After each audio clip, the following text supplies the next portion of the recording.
This is how to see pictures and other media inside of messages. So as you can see, I've got some GIFs here. And if I tap on the me, this would be the contact name. This happens to be my own contact, but this would be the contact name for whoever you're dealing with, whoever you're messaging with. And there's a photos tab here. This should show all the photos that have been sent to you. You can even filter them by screenshots, videos, photos, or just show everything. But if nothing shows up here, then there's something wrong with the syncing of your iCloud account. If you have just a cell phone, then these should show up no problem. There should be no syncing issues.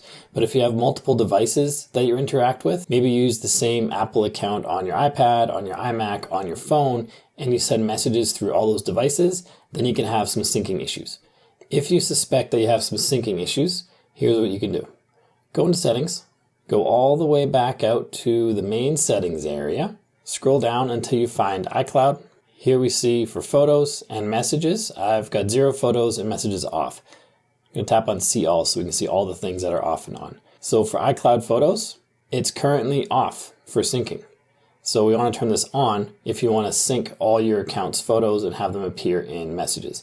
I'm not going to. I just have a free iCloud account, so I just want to make sure my iCloud account is just for contacts and things like that. For messages, you want to do the same thing. Use on this iPhone, turn that on. And then that will sync photos and text in your iCloud and make sure they're on all devices.